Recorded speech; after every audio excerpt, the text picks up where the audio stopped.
So for us to sit there and generally say that, oh, like this is like gonna last 20 years, like that's a lie. The most crucial thing about why, because I think a lot of people will be like, they make up their mind based off of research that they find online. And sadly, a lot of it is skewed. So when people try to pigeonhole everybody into like, again, like an FP1 implant bridge type of solution, that may not be best for the patient. Again, it could look okay now, but longer term, peri-implantitis can happen. We have too many patients that right now they're happy with their, their implant bridges or whatever that they have, FP1 type of solution. But in the future, because they have thin bone or, they didn't sink the implant deep enough or they have like exposed implant, they're going to start experiencing issues in the future. How does this happen? And I've seen like tons of these in my career. You don't have as much flexibility when you're doing an FP1 or individual implant solution, and you're taking all the teeth out and placing the implants. Like something like this happening is way more common.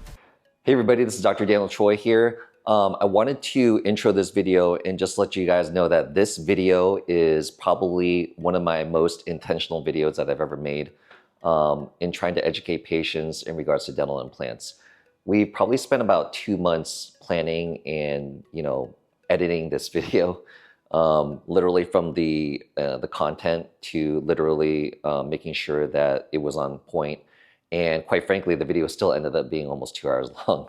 But I just think it's super important if you are interested in dental implants, not just 3-on-6 or all-on-4 or what we call FP1 versus FP3, but if you are even considering getting a front tooth, which can be done in a manner that can be quite devastating to a patient. I just think it's very important that patients understand these concepts so that you are educated as possible so that you can pick the right dentist for you to do this job and just make sure that you don't have the heartache that we see with a lot of patients coming in asking what happened with their dental implants. So please stay tuned. I know it's a long one, and if you need to just press that fast forward down there on the bottom, really get it up to speed, then I would highly recommend it because I think it's super important.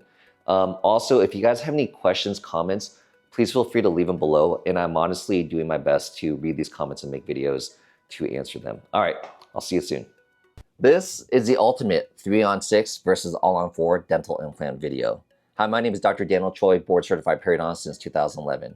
In my videos, I've done my best to educate patients on not only the benefits of dental implants, but more importantly, the nightmares of dental implants.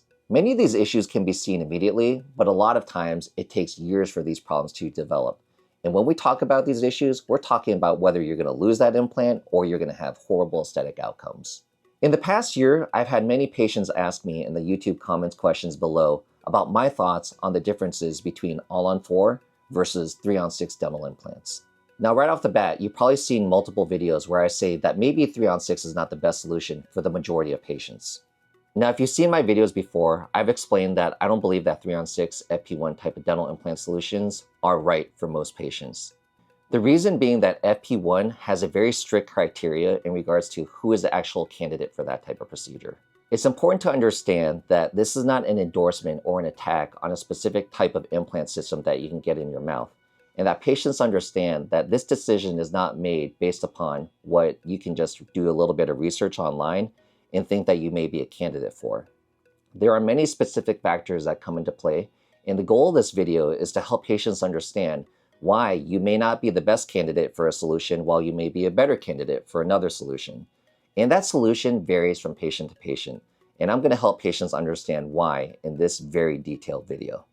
So in this video, I go over what those factors are when I have a new employee who has all these questions about dental implants because she's considering maybe her teeth are bad enough that she might need to get a full mouth dental solution. I wanted her to come to me and ask me any questions that she had about the topic and maybe decide what might be the best solution for her. Again, I go over insane detail with her in regards to why certain patients are going to be better candidates for one procedure versus another. So stay tuned till the end of the video because she asked me what I would do in my mouth if I was to lose all my teeth, an FP1 or an FP3 type of solution.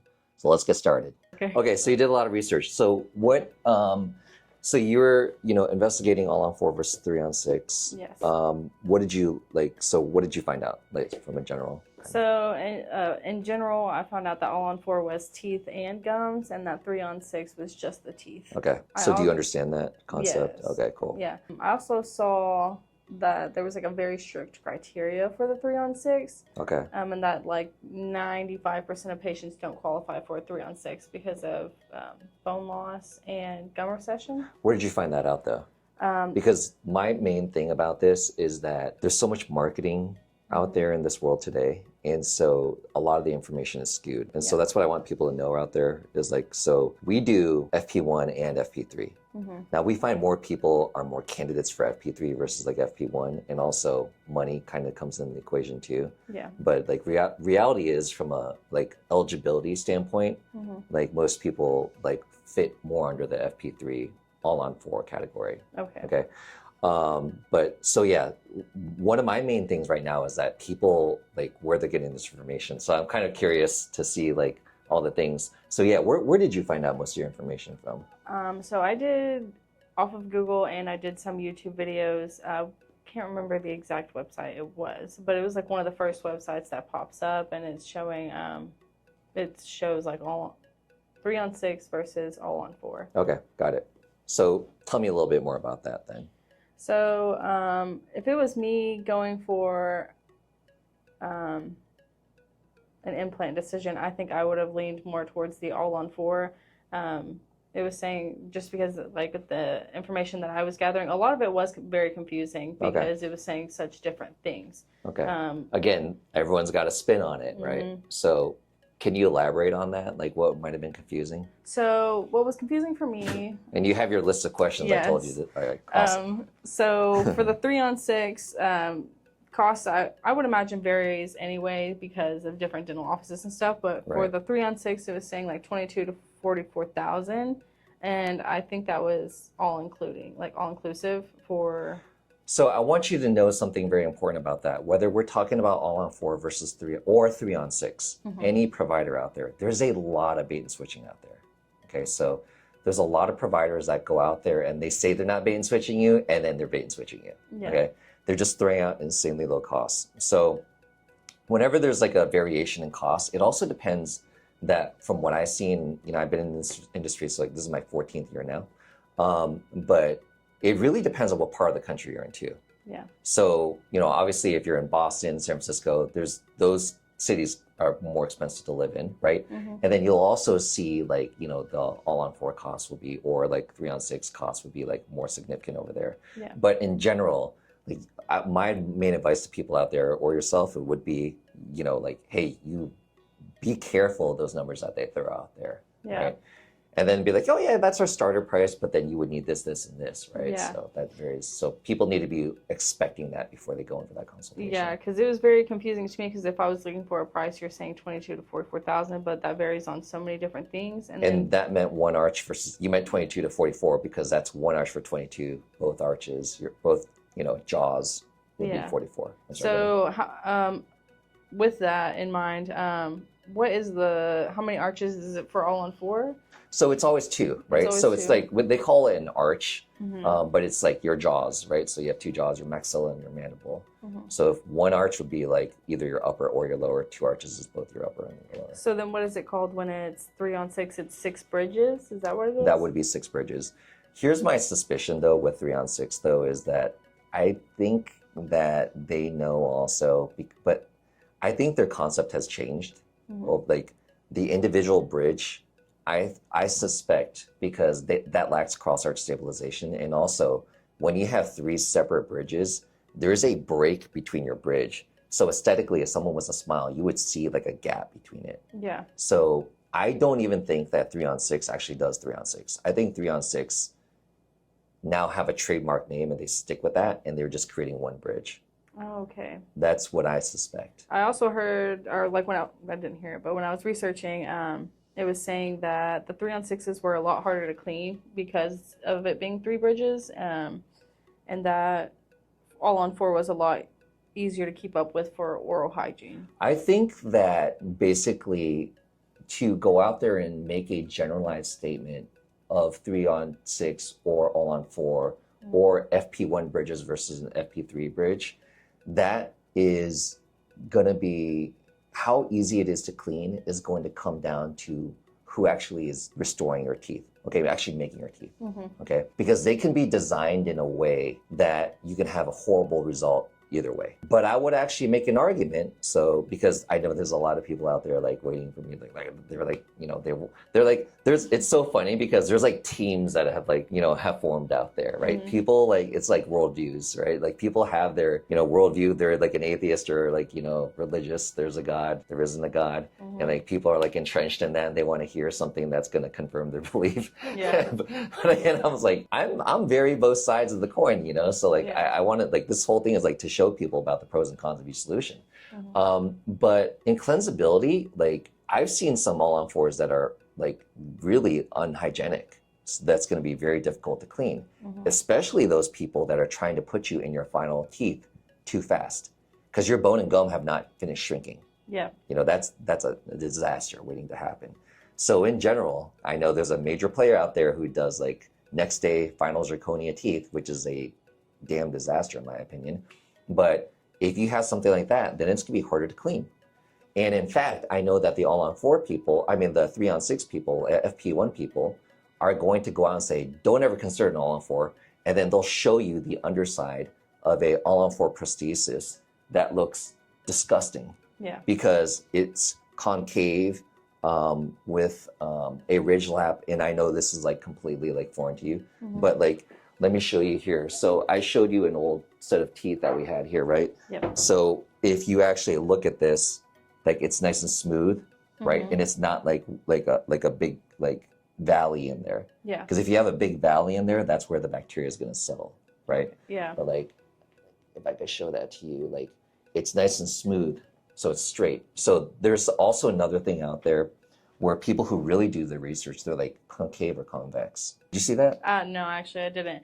But there was a YouTube video and its thumbnail was like a concave one with a bunch of like gunk in it. They were saying Yes. like don't get the all-on-4 and stuff like that. Oh, they did? Yeah. Okay. See, that is a design thing, right? Mhm. So that really comes down to, that has nothing to do with that then making the all-on-4 not a good option. Yeah. Okay. We can do an all-on-4 with the implants and everything's great. But then if it comes to your teeth and you're not making a nice flat or convex, you know, or whatever type of like surface, and you're making it too concave, yes, now you're creating an area for bacteria to pull, like, or debris to pull. Yeah. Right. Actually, too, like, so in general, like if I was to make a blanket statement, then I would say, yes, there is more of an opportunity for that to happen with all-on-4, especially with providers that are trying to get you in your final set of teeth way too quickly. Yeah. So there has to be, when you go to, if you were to get an all-on-4, you got to make sure that when you're doing your all-on-4 that they're trying to give you a more hygienic type of, what they call it in dentistry, this surface is called an intaglio surface. I don't know why they call it that. It's intaglio surface. So when you're creating this intaglio surface that's now contacting your gums, Mm-hmm. you want it to be hygienic. Yeah. That's an important point. I did see like like getting the next day zirconia in, and there was a video and it was called All-on-4 Regrets, and it was just from someone doing it next day, and then the gums had shrunk and there was a huge gap in between the implant and the gums. Now, do you have any idea why that happened? Because they put them in next day and there was still like swelling, and the gums didn't have time to shrink from the surgery before they put them in that final. So when they had that final and they went back, there was a huge gap in it. Okay, so exactly. And I use my example of like, if there was a material, like a custom made shoe that the sole never wore, and it was like, you could literally like, it was like $1,000 pair of shoes, but you could wear these for the rest of your life. By the way, they're molded to your feet, so they're the perfect fit, right? Sounds great, right? And I'm like, I don't care about style anymore. I'll go for it, you know, like. Yeah. So what I would do is I'd buy it, but what if they said, okay, hey, by the way, we're gonna do foot surgery on you, and your foot's gonna be swollen, and hey, we're gonna get that fitting for you that same day, and you're like, hell no, right? Like that makes no damn sense, right? Because if my foot's swollen and I know like a few months from now it's gonna be like back to its normal size, now my foot's going to be swimming in my shoe. Mm-hmm. And now if that's happening all the time, then that's going to create other foot problems, right? Exactly. And so what I even tell patients is like, I tell them, yeah, obviously, and it makes sense to them. So like 5 months later, they're like, oh yeah, absolutely. Like, I mean, there's gaps between my teeth, right? Like there's like, now they notice like whistling, like food's getting caught in there, right? Yeah. So that's why you have to wait. So another thing was like how implants fail or like complications and recovery and stuff like that is what I was looking at. A lot of the implant failing was, from what I saw, like infections or like messing with the site before it has a chance to heal, and that's why implants are failing. Also, like smoking and stuff like that. Yeah, I mean, for either like option, whether all on 4 or 3-on-6 or FP1 versus FP3, you are going to see, yeah, definitely more failures with smokers for sure. Yeah, because you smoke, right? Yeah. So for the 3-on-6, it was saying like 95% success rate, and then for all-on-4, 99.2 success rate. That's so subjective. Yeah. So subjective. The problem with so success rates, right? So like your implant's not failing. Mm-hmm. I mean, like, would you consider it a success if your implants failed a year and a half from now? No. Oh, hell no, right? Mm. Like, if you're investing a lot of money, whether it's 10, 20, 30, 40, 50,000, depending where you are in the country, I mean, if I spent that much money and I even had failures in 3, 4, 5 years, I'd be upset, right? I was like, how'd this happen, right? And so everybody's body heals differently. And then like everybody also, when they're like, they have different parafunctional habits. Do you clench or grind your teeth at night? Mm-hmm. Like your mastoid muscles, how much force are you putting down? Like that's like a case-by-case basis. So everybody's different, right? So even here in Dallas-Fort Worth, we know here that we have foundation issues due to the soil. But even depending, like I heard, for example, Las Colinas is a nightmare for your foundation for your home versus other parts of DFW, right? And so again, that's just like a case-by-case basis. So if we're doing an all-on-4 on 10 different patients, there can be many different factors why this patient might need more implants, because this patient may be more prone to like implant failure because of too much force coming down. And that same concept can also be used for 3-on-6 also. So if you're doing like considering like 3-on-6, they have implant bridges, like 2 implants supporting 4 teeth. Then they have another 2 implants supporting 4 teeth here.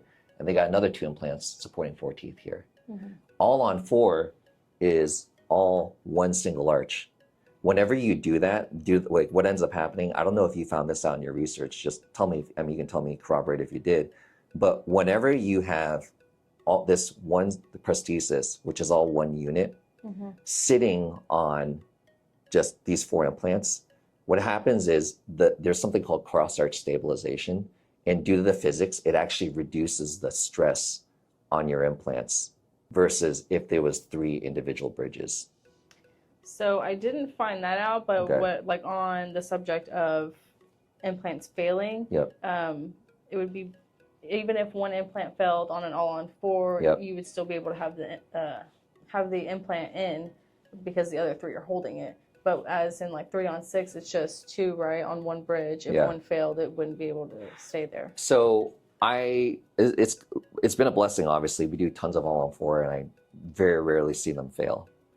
I saw a patient that Dr. Koo, he did surgery on probably about 9 months ago.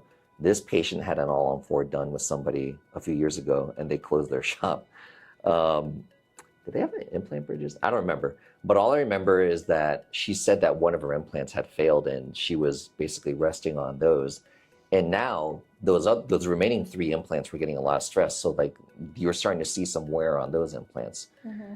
I would not advise, like if somebody came to me and said, well, would I be fine if one of them fail? I was like, I would actually, if it was my mouth, I would place another implant and then get a new prosthesis made. Yeah. I feel like on a FP1 or FP3 or like either option, like if an implant fails, then this is what we call redundancy, mm-hmm. right? Do we have redundancy with the system? So all-on-6 obviously has way more redundancy. Like if you have 6 implants support, with one set of teeth, that's going to give you better redundancy than an all-on-4. Like if you lose one, I don't like that, especially a back one. Now, obviously on a 3-on-6, if you lose that implant, then yeah, you have to get a new bridge there. You have to absolutely get a new implant too. So like if you're asking me like pros and cons of either, in that case, I think they're both they're in the same boat. Okay. Yeah. Based off the information, so you thought an all-on-4 might be better for you? I did, just because it might have been just skewed from the way, right. Like when you go to research, there's so much more stuff on an all-on-4 being great and a 3-on-6 being bad. So what I was seeing was like 3-on-6, it's more complicated, it's harder to keep clean. Again, like the keeping clean thing, like I'd say they're both neutral if they're both well done. Yeah. If they're both well done, like the prosthesis, the teeth are properly made, then they're both in the same boat. And then for also on the 3-on-6, it was saying there was like, it was very strict candidates for it. Like if you don't meet these qualifications, then it's probably just not good for you. And that you would have like long teeth. Yeah. Because they would have to put the implant so far up. Yeah. Do you know why? No. They didn't explain that, right? So my main beef with FP1, like, and there's a big trend for providers to do FP1. I feel like it's kind of like an ego thing. It really is. But the problem is, like, you know, I own this office. The patients that come in here, like, and again, I must stress, I do FP1, I do FP2, I do FP3, right? But the way that my business succeeds is I keep people happy, right? I mean, you go to a restaurant, you want to serve good food, right? You serve good food and good service, then you get more customers. That's how you grow your business, right? That's capitalism 101, right? I always tell patients this at every consultation. Number one, I'm going to do for you what I would do in my own mouth, okay? But number two, if I want to have a successful business, I want you to be happy in the end, right? My ability to keep you happy is setting expectations. So I can't promise you this and then end up here, right? The problem with FP1, like a 3-on-6 type of solution, is that if you care about aesthetics, do you care about how your teeth look in the end? When I die, no, but at the end of like no, I mean, my like, results, I mean, like, how old are you right now? You're 23. 23, yeah. So I'll tell you this: I've seen thousands and thousands and thousands of patients for these consultations. 90% of the patients will say that they care what their teeth look like. 10% are my older male patients who just want to chew steak, right? Here's a funny story about that. I have patients that have 3 teeth in their mouth who said that they don't care a damn about what they look like in the end. Yet, here they are 5-6 months later on, now nitpicking every little corner of every single tooth. Yeah. So that's like a guy pulling up to a lot and say, hey, I just need a car to get me from like work to work, like, you know, to work. And they do all, it's like, I honestly don't even care like what color it is, not a big deal to me. But imagine you spend your hard-earned money and you pick up that car off the lot. You better make sure there's no scratches or dents on that, right? Yeah, exactly. So it's the same concept, right? So in the end, people say what they say, but then they care about the aesthetics in the end, right? And so one of the biggest issues with FP1 is that it's very difficult to be able to offer aesthetics. So this is where I'm going to do like a shout out for all periodontists, not to pat ourselves on the back, right? But the realistic thing is, like, in our residencies, we are forced to go through all these literature reviews, learning every little step about getting, for example, if Julia Roberts was to lose, like when she smiles, she flashes a high smile, right? Like she's got that like a little bit of a gummy smile. You see her gums and all that stuff. People say that when you're placing an implant, oh, you just titanium screw, just slapping a screw in there, throw a bum and crown on there, she's gonna look beautiful. I'm like, haha. No, I can show you nightmare cases where things don't go right, right? Why I say that is, like, the bone and the gum, the way that your bone and your gum architecture has a significant impact on how your aesthetics are gonna be. So whenever we're taking that tooth out, we need to make sure that what we call, and actually I want to show you in a drawing here, but we need to make sure that your bony architecture and the scalloping of your gums and all that stuff, because when I smile, everyone thinks the aesthetics are going to be altered by just getting crowns or veneers, right? That's like the rage. It's like, I want my teeth to be pretty, like, oh, veneers, right? Veneers. Well, it's actually the shape of your gums too, right? Yeah. So you notice when I smile, nobody ever notices, right? Because you're not a dentist, nobody ever notices, but they know that if your smile may be off, but they don't know exactly what it's off, what's going on. But how your gums actually come between your teeth, if I didn't have those gums, then my smile wouldn't be right. If you could do whatever veneers you want, but if my gums and the underlying bone are not right underneath, then you're not going to have a good aesthetic result. So what ends up happening with 3-on-6 specifically, because as you did your research, you said it's just teeth, it's not gums. But if we do your procedure, we take out your teeth and we place some implants and your gums don't look right in the end, then that's not a successful aesthetic outcome. Similarly, with Julia Roberts, let's say she lost one tooth. If she has, like, depending on how that tooth came out and if there was trauma involved, if there was any bone and gum loss, then I'd say if she ever had an issue like that, and like, you know, if she and I were friends, she said, hey, I need you to give me a little, like, a bit of advice. I'm only going to stay in my neighborhood of Beverly Hills, wherever she lives. Who do I go see? I was like, I don't know anyone there, but I will give you one piece of advice. Start with a periodontist, because those guys typically are going to know the little nuances of getting the best aesthetic outcome, manipulating the bone and the gum. Now, I know this sounds a little foreign to you. Like, okay, what does that really mean? Yeah. But when we do cases like this, there's strict criteria that are involved. We have to get what we call more palatal placement, you know, to preserve the buccal plate, the facial plate, making sure that the patient has nice thick bone. And if they don't, doing bone grafting, which people think is easy, you just slap some bone in there, which is not, right? Doing maybe gum grafting. And then also, if we're doing a FP1 or a 3-on-6 type of solution, how do we make sure that we're getting that on all the teeth? And then also making sure that we have enough stability, tightness of the implant, torque of the implant, to make sure that the patient could get their teeth that day. So a lot of times patients end up in dentures whenever we do an FP1 type of solution. So I know this is getting like really deep in the weeds, and I'll like further explain here on the board. Before we do that, what other questions did you have? Longevity of them was very confusing, because I feel like and what do you mean by longevity? How long the teeth will last after you get them. So after you get it, you successfully recovered and everything, how long it's going to last after you get that surgery, your teeth. So for the 3-on-6, it was saying last up to or beyond 20 years. And then for the all-on-4, it was saying it'll just last 10 years. Okay, that's interesting. Where'd you get that research from? Still a good question. So I was just Googling everything. Okay, right. So I believe the 3-on-6 has been around, I don't know how many years, but it's probably like maybe like 7 years, something like that. Don't murder me if I'm wrong. They're 3-on-6 representatives. Who knows? It could be 10 years. I have no idea. All-on-4, the term was coined by Nobel, which is an implant company. Okay. Again, it's kind of like Kleenex. It's actually a tissue, but we just call it Kleenex sometimes, right? Just the name you associate it with. So the actual protocol was invented by this Portuguese doctor back in '98. It's been around a long time. And there's way more research on all-on-4, because in general, all-on-4 is done way more all over the world. FP3 is versus FP1. There's way more studies on all-on-4 or FP3 versus FP1. FP1 has been catching a little bit of clout lately, because there's a lot of people, and all-on-4, you can only get to be good by doing more of them, right? So, you know, will I tell patients that, am I better at doing all-on-4 now than I was several years ago? Well, hell yeah. I feel like I get better like every year, right? There's just more like these are one of the things in life that like experience matters, right? So, but in a case that all-on-4 is not done properly, then someone can look at this and be like, hey, look at this. Look at this. This all-on-4 is terrible.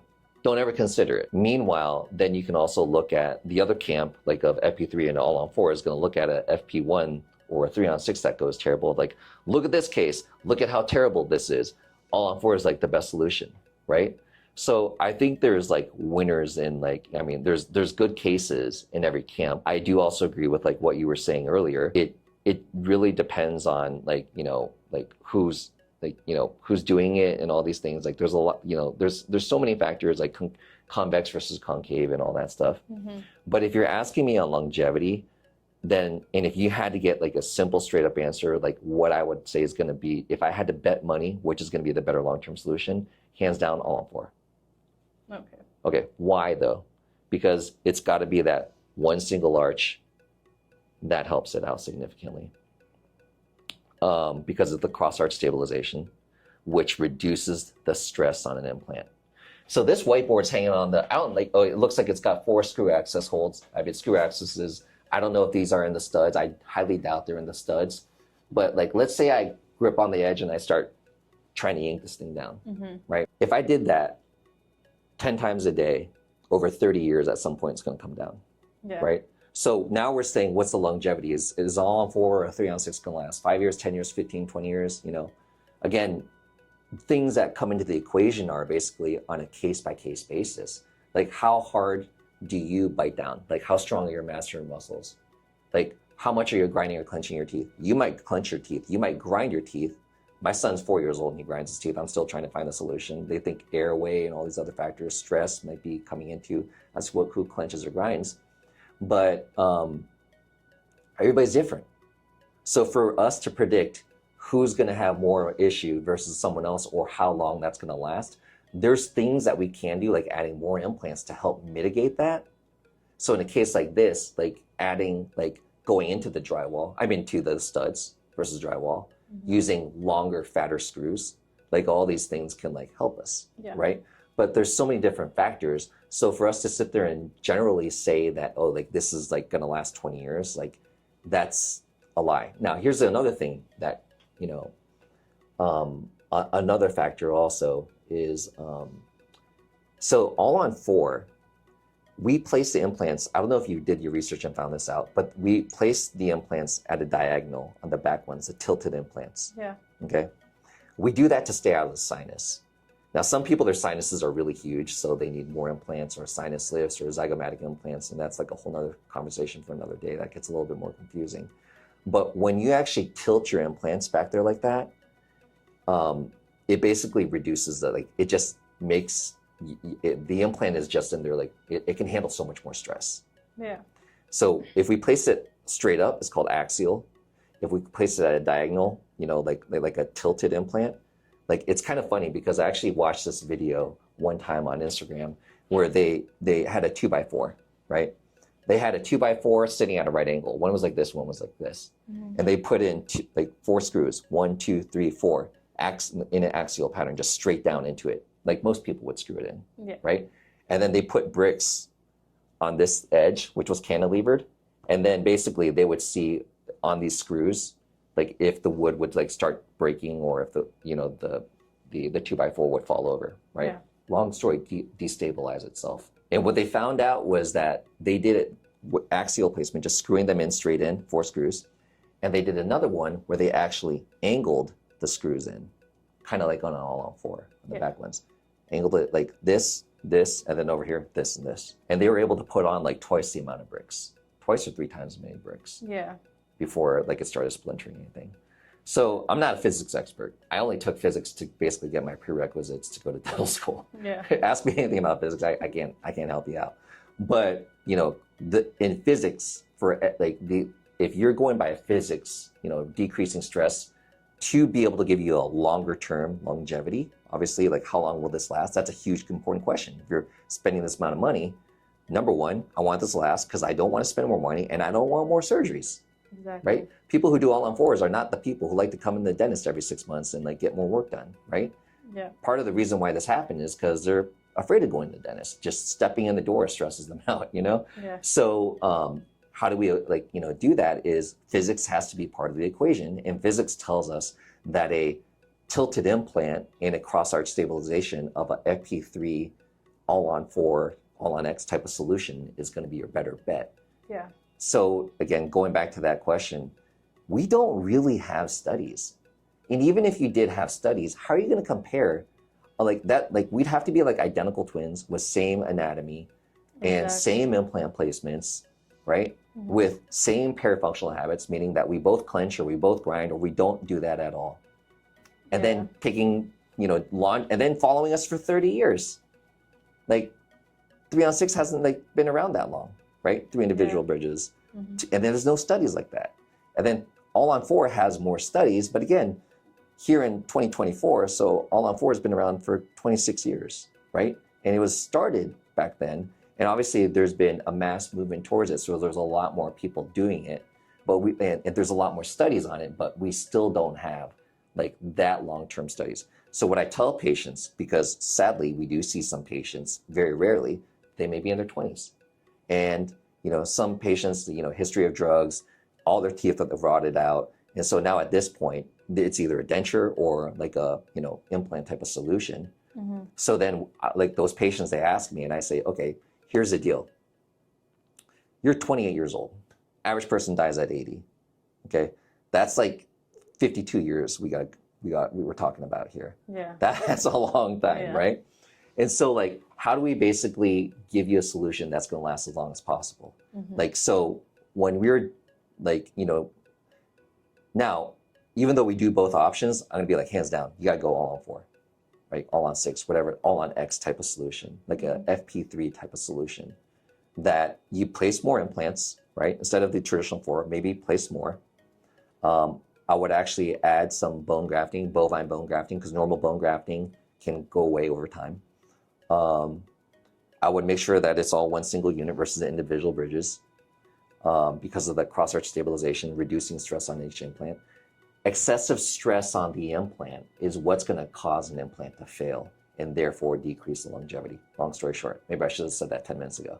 No, it's totally okay, because like I did all this research, and you learn like just a little bit of everything without the skew, but a lot of it is skewed. So I think if I was going to make a final decision, I would definitely rely more on a consult, because then you get to see me, my mouth, what I have going on, Right. and how, like, what would be a better fit for me. Right. Rather than just doing, like, you can do your research and that's great, but then like when it comes down to like cost or how long you think it'll last and stuff like that, I would do more so like consult to make a final decision for it. Okay. Yeah. Like, do you have any questions, like further questions off of like what like we've been talking about? I think we pretty much covered them all, because I was just doing like the difference, the complications, recovery, risk, how implants fail, Yeah. stuff like that, how much it costs, the basic stuff. I do want to show you one last thing. And I think this is like the most crucial thing about why, because I think a lot of people will be like, they make up their mind based off of research that they find online. And sadly, a lot of it is skewed. And again, I tell people, if you want to do implant bridges with us, FP1, we'll do that for you. But I've been doing this, I've treated tens of thousands of patients. I've been doing this for too long that I have to let like patients know about setting expectations. Because even my own dad, like who I did 6 implants on, he needs 2 more, right? Because all his teeth kind of like started degrading over time. He obviously I paid for everything and he didn't spend a dime, but it was an exhausting process for him. Yeah. Right? Just all the appointments, extraction and socket preservation, meaning the bone graft. Okay, extraction and bone graft, coming back months later for the implant, coming back months later for the abutment and crown impressions, including sinus lifting and all these types of procedures, and then multiplying that times six teeth, right? Yeah. And so it was a way more costly procedure, and everything still turned out well in the end, but patients really need to know about everything that's involved. So like, kind of like setting expectations, because I tell them like, listen, at some point you're gonna get sick and tired of coming and seeing me, But so a lot of the information that, kind of coming to the point though, is like a lot of information is skewed, sadly. And what ends up happening is patients will be driven towards a solution, which I don't believe is gonna be in their best long-term interest. Yeah. But they have skewed information.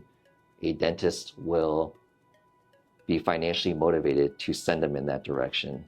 But the reality is that, again, if you go to somebody who's highly skilled for FP3 and FP1,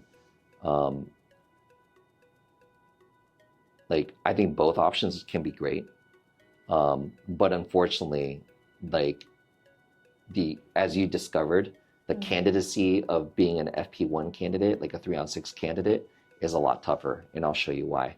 But before I show you why, in your research, what did you learn that, like, what qualifications were there that made people FP3 versus a FP1 candidate? What did you find out? So they were saying typically, like, whenever people actually come to finally get implants, it's been so long and they're already missing so many teeth, and so much of that bone isn't dense anymore and it's all soft, and that their gums have receded, that they're just not a perfect candidate, that it's super hard to like shape the gums back around the teeth if you're doing a 3-on-6 and stuff like that, and that your better options just go to all-on-4, because they only had like 3 qualifications. And it was your gum recession, how much bone you had, and I can't remember the other Qualifications for what? Like it for 3-on-6. Okay. So what were they again? It was how much bone you had and your gums, and I can't remember the other one, but it was just like 3 things that you really had to have in order to qualify for it to be successful and for it to last long and stuff like that. Right.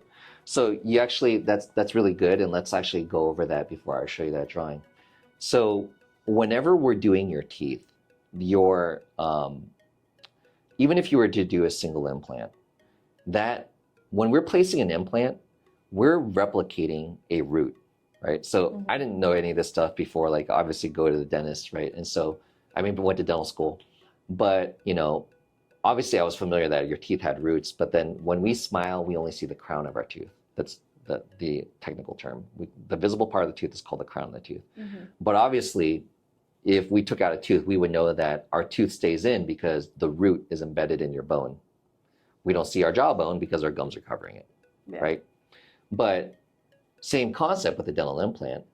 You have a titanium screw called a dental implant, which replicates your root, right? And it anchors in the abutment and crown that goes on top. So when you smile, nobody sees that single, like that implant, that you have an implant there. Even if you walked in to see me, you smiled, you know, as long as the implant's well done, I would know that you have an implant. That's always the goal of an implant, right? If you smile and something looks funky where people think that they know that you have an implant, then that implant wasn't well done. Right? Now, what does that mean for it to not be well done? Because some factors happen which makes it more difficult whenever we're placing your implant to make it so that no one can tell that you have an implant or to make sure that it was well done. Okay? What are some of these factors? Well, you already talked about it. Bone loss.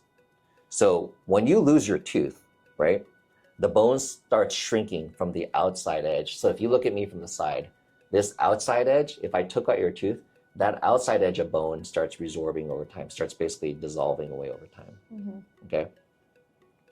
Why that matters is that what we've discovered with dental implants is that over time, if you start losing that outer edge of bone and it starts shrinking back, then, and your bone gets too thin around that implant, your implant, you can actually start experiencing further bone loss and gum loss in that area. And then your implant can get infected.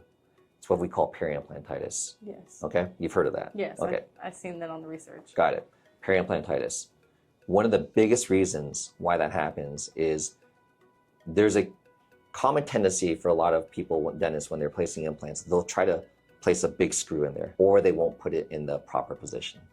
Okay, so when they place a big screw, if you place a, this is probably the best example I could ever come up with. So imagine you were going to hang something heavy on the wall here. So you're like, well, obviously I got to go into the stud. Yeah, we all know that. Okay. So you got like a stud back here, a 2x4, whatever, something 2 inches thick, right? So you're like, okay, I'm going to hang this 1,000-pound whatever on the wall. I found this big fat bolt at Home Depot, and I'm going to make some pilot holes. I'm going to screw this into the drywall. Into the stud. Okay. Now, if your stud is this thick and I'm going in with a big fat bolt, what do we know? That your wood might splinter. And if your wood splinters, then it's probably not going to be able to hold that 1,000-pound whatever we're hanging up, right? Because it's not secured. So in essence, we were better off going in with a big bolt, but not as big, so that the wood didn't splinter. Okay. Now, what ends up happening is this actually happens with your actual implant a lot of times. People will place too fat of an implant in because they're like, well, if you're going to be biting and chewing on this, that's a lot of force. Plus, you might grind. So what I'm going to do is I'm going to go with a big, fat, long screw and just, you know, even though your bone's only this wide, but I'm going with an implant super wide. Well, what would happen over time is, again, peri-implantitis, because if you don't have enough living bone on that outer edge where that bone tends to be more fickle, then the bone is lost, the gum is lost, exposure of the implant, peri-implantitis. So that implant that you thought you were going to have for life now only lasted you a few years. Okay. So one of the goals is we have to place a smaller implant, like not a small implant, but not a huge implant. So like finding that happy medium. Okay.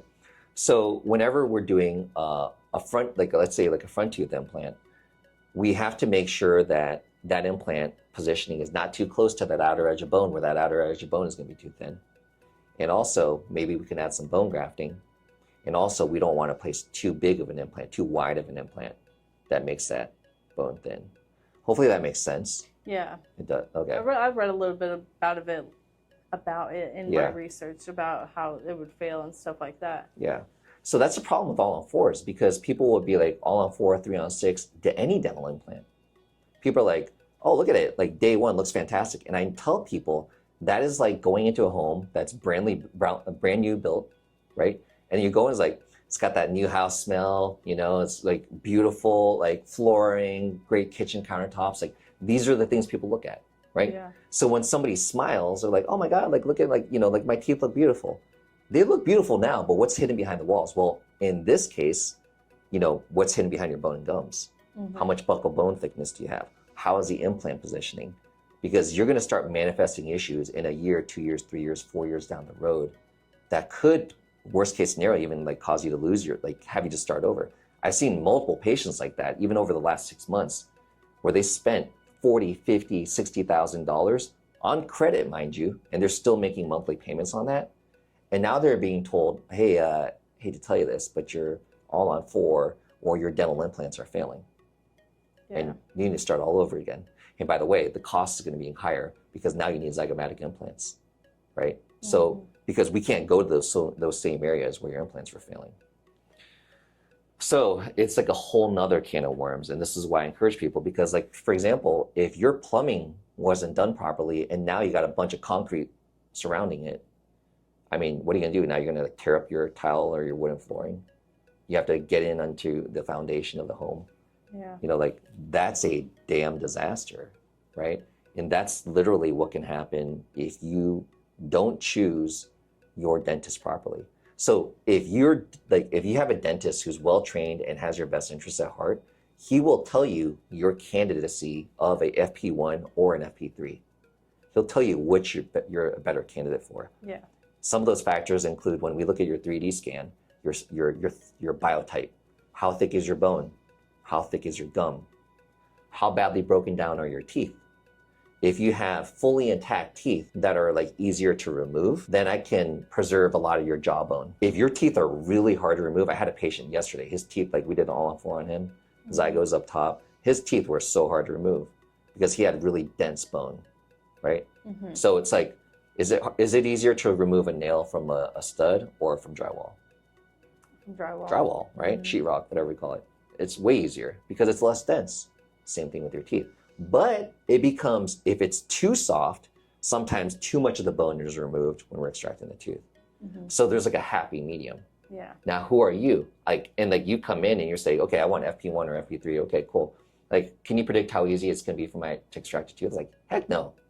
I've extracted a scary amount of teeth in my career. Some days I extract 60 teeth, you know? So like, I've extracted a scary amount of teeth in my career. Like even this week alone, I probably extracted like well over 100. I cannot predict, even after 13 years being my 14th year of practice, I can't have a patient sit in their chair, even looking at their 3D scan, and predict how easily or how well or how much bone's going to come out with it. It's impossible. If anyone tells you that, it's impossible. They'd be lying to you.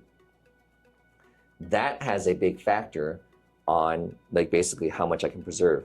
How much I preserve dictates whether, again, you're a good candidate for FP1 versus FP3. And even if you said, hey, doc, you know what? I want to do FP1. I'm willing to come for all appointments. I'm willing to pay for the money. This is what I want. Great. Here's the catch, though. I'll try to do that for you.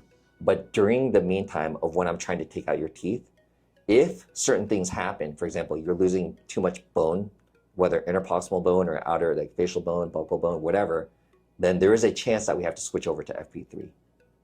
And that's why I've even had conversations, like loose conversations with a lot of dentists back in the day. And they'll be like, well, yeah, like, some people are like, yeah, just do FP3 because I'm worried about how it's going to be over the long haul. Like, and then also I have other people say, well, try FP1. And then if it doesn't happen well, then switch it over to FP3, So that's it. It's just so unknown. Yeah. Now you asked me a question earlier, right? And actually, I'm going to say that for the end, what I would do in my mouth. Okay. But people will be intrigued by my answer because they think I'm going to be full-blown like all-on-4, because I do talk about all-on-4 a lot. It's like, no, I mean, like all-on-4 is a great solution, but the reason why I push it a lot is because it's way more predictable. And that's why when every patient comes in, I ask them, what's the most important thing for you? Everyone's different. Some people just want to be able to smile again. Aesthetics is a huge thing for them, to be able to get that confidence, right? Yeah. Some people just want to be able to chew again. They say, I don't give a damn about my aesthetics, which I said again, that's not true in the end, right? They do, but I see where they're coming from. Most people are as a combination of both. Yeah. Right? I would be a combination of both because I want it to look good, but I also want to be able to eat whatever I want. Because my biggest problem right now is because my teeth aren't ugly or anything like that. It's just that they're super sensitive, and I think it's like hereditary. Like my mom had dentures when she was 19, so I think I would get it from her, where it's just no matter how well I take care of my teeth, they're decaying. And you also want to stop the dog chasing your tail type of thing of just, hey, I fixed this. Now this thing needs a root canal. Now this tooth needs a crown. Oh, now this tooth needs to be extracted. I need an implant. Hey, it's literally, that's what I see, right? So if you want to stop that, then like the best option would be, okay, if my teeth are bad enough, I need to do a full arch solution, which is it a denture? And you say you don't want to do denture because your mom, right? So dentures out, you're way too young for that, right? So we also want to preserve bone. So implants come to the equation, right? So do we talk again about FP3 versus FP1? Do me a favor. So do you have any idea? So again, we talked a little bit about it. So they said bone recession. I think there's one critical factor that needs to be discussed of whether you're FP3 versus FP1 solution. It's what we call your lip line. When you smile, how high do you smile? Okay, so you're actually just like me. When you smile, I can see a little bit of your gums too. Okay, so when we're looking at the gums, we're looking at the peaks of gums between it. Yeah. Right. So that's what we call papilla. And your papilla are actually supported by your bone between your teeth. That's what we call interproximal bone. Okay. All right. So let's. I've been talking about this drawing, so let's do this drawing. Okay. Okay. All right. So I want to show you something here. So if you want to get close up here, like I just Googled like a beautiful smile, right? And so whether you look at this person, do you see how the gums, like this is what we call scalloping? The gums come between the teeth, right? Yeah. And so that has an outcome, well, I can't see close enough for her. Let's see the gums scallop between the teeth. Now you see how this girl, like her lip line comes pretty high, so she has a little bit of a gummy smile. So if she has a higher lip line, then we got to be super careful because the bone and gum and how it affects the gums going between the teeth, the scalloping between the teeth has a big aesthetic outcome. Now look at this girl. This girl has a lower lip line, right? But still, I could see the papilla, the scalloping between the teeth, the gums, right? So now you get a good sense, kind of like what we're looking at, right? Okay. Now actually, let's look at a low lip line. So, here we go. Here's a perfect example. See how she has a low lip line. Now, I can't see any of the papilla, the gums that go between the teeth, right? So, here's another one. So here's a low lip line. I can't see it. Well, actually, I can still see the gums between our teeth. So it's not as dramatic as the last one. Slightly high smile line, which I could see the papilla. Now this is again a high smile line, right? Here's another example. Here's a low lip line. I can't see any of the gums between the teeth. Here I could see some of the papilla. And then here I see basically just. So now that you understand that, I want you to look at this horrendously drawn photo I have here. I was not a art major by any means.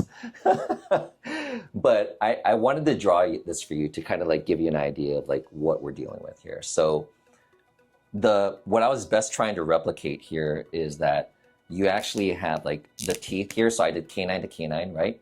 Now, one of the rules of aesthetics also is like symmetry is how you get a beautiful result, right? You don't want to have one eye higher than the other. You don't want nose deviated to the other. You don't want gum lines or teeth longer on one side versus the other, right? You want symmetry. That's one of the standards of beauty, right?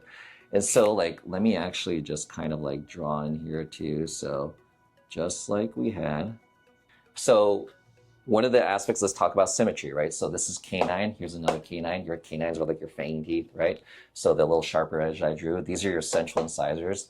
Now, when we're looking at aesthetics, like you're basically your canine, your gum line is going to be at the higher level. Like your canine and your centrals are going to be like their gingival margin is going to match. This is what we call our gum line.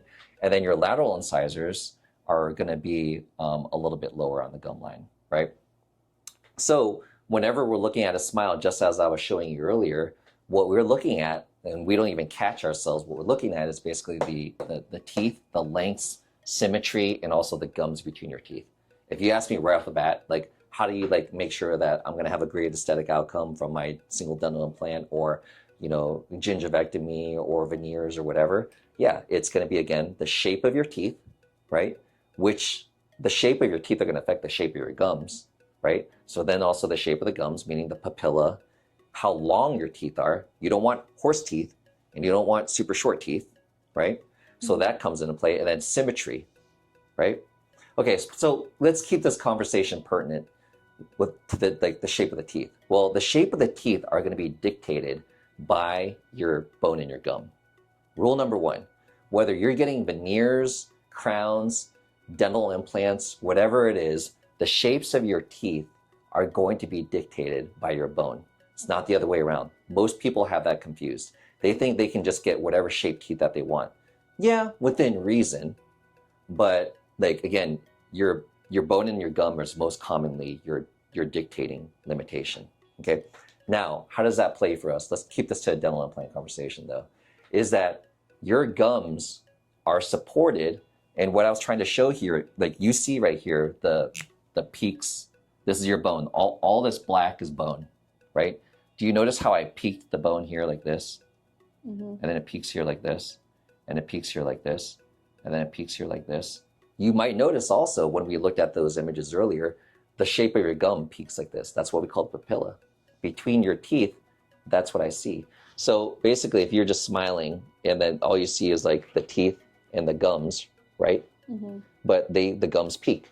The reason the gums peak is your bone peaks. So that bone right here, and let me just like, right there, I'm gonna draw an arrow to that. This is what we call interproximal bone, okay? Your interproximal bone is peaked, especially like, so let's go back to like when, you know, you're young, but like if someone out there is like watching this is like, I wanna like show you x-rays, like let's say when you're 18 years old, and you can look at your x-rays. If you have healthy bone and gums and you've been taking good care of your teeth, you'll see on your x-rays, what we call your full mouth of x-rays, right, FMX, is you'll see the peaks of bone between your teeth, okay? And the peaks of bone, again, support the peaks of gum. Now, here's the thing. Over time, if somebody has periodontal disease or whatever, then, or just, you know, even if during extraction they were to lose bone, interproximal bone, what can happen is this can flatten out. So what can happen over time is that these peaks, the interproximal bone, basically erodes away. And when it erodes away, it becomes more flattened. So your bone does this. So you notice it's not as peaked anymore. Yeah. Right? And so what happens is your gums, everybody's different. Now here's a big thing, because you'll see a little variation with everybody. Your gums may still be okay, and you don't notice any changes in your gums, okay? But if you were to get like a aggressive cleaning or damage to the area, you bit a nacho, you into a nacho, the nacho just jabs you in that area and causes a little trauma. What happens is, like, as it's trying to like heal itself, the gums actually are not going to heal as high. Or you do something like Invisalign or, you know, like braces or whatever, you start moving teeth around, especially as an adult. What ends up happening is your gums are going to fall back to the level of support, which is the bone. So you'll see a little bit of gum loss between your teeth. Okay. What do they call that? They call that a black triangle. Have you heard of that? No. Okay. So when you lose a little bit of gum between your teeth, it's called a black triangle. Two main issues with it. Number one, nobody likes the way they look. Number two, when you have a little opening between your teeth, plaque wants to get caught in there. And so once plaque gets caught in there, which is bacteria, it's going to cause further problems. So you're turning a problem into a worse problem, right? Because it's easier for bacteria to collect there. And then the other issue too is, like if you're eating salad or spinach or noodle, stuff can get caught in there. And it's like, that's where it gets really frustrating, right? Yeah. It can be embarrassing and all that stuff when you're eating, you're talking, you got something caught between you don't even know, right? So let me actually show you a picture of a black triangle. Okay, I've seen seen that before. Yep, black triangles, these basically openings between your teeth, right? So what's happening here is that the gum is not like coming to the extent of here. And so it's like receding because like the bone is like receded back here too. So this patient lost some interproximal bone. Okay, so you notice also like there's some staining happening here, right? Again, it's easier for just bacteria to just kind of catch in there. So that's what happens with these cases, right? Now, like I said, this is very important that people need to understand, is that whenever you have like a you might have had some of this interproximal bone loss, the peaks of bone, but then the gum was okay, right? It still filled the spot. There was no like black triangles at that point. Yeah. However, if we do anything that messes with the area, trauma in the area, again, like that nacho example or an aggressive deep cleaning or like something like that, and you see like you have a procedure, your gums will fall back to the level of the support. So then you'll lose some of the gum and you'll get that black triangle, right? So this is also seen on extractions, for example, right? So now, let's say you want to do an all-on-4, okay, right? So what do we do when we're taking out, like when you're doing an all-on-4? We're taking out our teeth, all-on-4 or 3-on-6 or some sort of like a regular denture, we're taking out your teeth, okay? Now, let's kind of go back to, well, actually, let me stick with this example, then I'll erase it. So we have some bone loss here, but the patient never had any gum loss. This patient is going to lose their teeth due to cavities, right? And so their teeth are very broken down and they just need to lose their teeth. They're going to lose their teeth and there's no other option. We're going for implants, okay? Now, doc, what do I do? What option should I go with? Should I go with a 3-on-6? Should I do an all-on-4? But I'm getting some sort of implants. This is what they're saying, right? It's like, okay, cool. So you have to understand that one of the other factors, like, so I'll say right off the bat, number one, if you have interproximal bone loss already, and like we know that, we could see that on the x-rays, then an FP1 solution or a 3-on-6 or an implant bridge, those are the names for it, that's not going to be the best option for you aesthetically if you have a high lip line. Because if you have a high lip line, your teeth are not going to be like look that great. Okay, and I'm going to go into a little bit more detail on why, and I'll show you some images. So, but if you have a low lip line and your lips cover up to here, and you don't see any of that, it doesn't really matter. Okay, but I'll show you why. All right, so let's say I start taking out your teeth. Here's the problem. When you have your teeth, what holds your teeth is basically your roots, right? So I'm going to draw your roots in green. Your canines have like a longer root. And then like centrals have longer roots, not as long as canines, but there you go. So what happens when we're actually taking out your tooth is we stick a little instrument in here and we lever it back and forth, and then we put a set of forceps on there. We're gently trying to remove the teeth. But one of the problems is that everybody has, you might have heard me telling you earlier, we were talking about biotype, right? Some people have thick bone and gum, some people have thin bone and gum. Mm-hmm. Now, if your bone is really thin and the canine is a common tooth to have thin bone, then it has a tendency to want to crack on that outer edge, the facial plate. Okay. That facial plate is super important when we're talking about long-term longevity. Like if, for example, you were just coming in to get this one canine removed in like a single implant and you wanted to look pretty still, which everyone does, right? Then it's very important that I take that tooth out, what we call atraumatically, okay? Not traumatically, meaning taking that tooth out with as little damage to this outer edge of bone as possible, okay? And actually, I want to show you another image here real quick.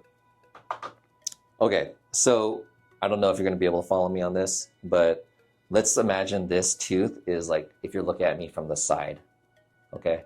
So my lip is out here. My front lip's out here. I got a lower tooth down here. This is like my roof of the mouth. My tongue would be right here. So you're looking at me from the side. So this is the outer edge, what we call the facial edge, facial plate. This is the bone. And then the black is the bone. The red is like your gums, because your gums rest on your bone, right? Everybody's thickness of bone, why I drew this, is like this thickness of bone right here is very, very important, this outer edge of bone.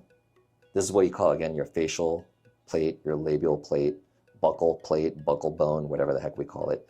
But this is one of the biggest factors that varies on people, because some people have like really thin bone on this outer edge of this root. So if I'm trying to take out this canine tooth and this bone is really thin right there, that's going to be really hard without me trying to crack it.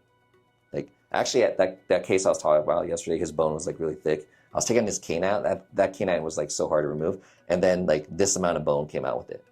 Oh, wow. Yeah, his buccal plate came out. Now, some people have really thick bone. Whenever they have thick bone and gums, that's what we call a thick biotype. We love thick biotype because that gives us a lot of wiggle room. Patients who have thin biotype have extreme challenges when replacing their implants. We have to be super careful. So whenever you combine somebody who has a thin biotype coupled with a high smile line, high lip line, those are our most challenging patients. As periodontists, if I'm doing a single tooth implant, like we have to be super careful about how that goes. So, you know, those are just very challenging cases. Again, I placed, I don't know how many anterior implants over my front tooth implants over my career. And I'd be lying to you if I just walked in there and said like, oh yeah, everything's gonna be fine. It's like, no, you have to still be super cautious from the extraction to the implant, okay? Now, let's jump back to what I was talking about up here. Now, when we're doing an all-on-4 or 3-on-6, FP1 and FP3, whatever it is, when we're taking this tooth out, as I told you earlier, getting that tooth out without damaging that facial plate is important. But also, the bone that exists between these teeth, the interproximal bone, what ends up happening is when I take this tooth out, and then I take this tooth out, then I take this tooth out, because we're going from the right side to the left side, when we're taking those teeth out, a lot of times you're gonna get damage to this interproximal bone, okay? So what ends up happening on these cases is if I'm losing that interproximal bone, well, I'm losing, as I stressed earlier, one of the most important factors that dictates where your papilla, your, you know, scalloping of your gums, like how I'm gonna like save that, right? So you're losing that. Now, one of the most common questions after that is like, people are like, well, can't you just bone graft it? And I was like, it's not that simple. And I actually made a video where I talk about the complexities of all the different types of bone grafting, because there's number of appointments, how invasive, cost, difficulty. You know, there's some bone grafts that I do that are like still like insanely difficult. Guided bone regeneration with vertical augmentation, depending on certain areas of your mouth. I know that's a foreign language, but those are like your more challenging cases, right? But when we take these teeth out now, so I took out all the teeth, and this is what I have, okay? Now, but now you see that like this is my interproximal bone, the black, it's kind of like leveled out now. It used to be peaked, which gave me my beautiful scalloping, but I just also told you that once I lose a scalloping, you're gonna get black triangles. But there's a cool technique to avoid black triangles. Okay, let me show you now what we do for that.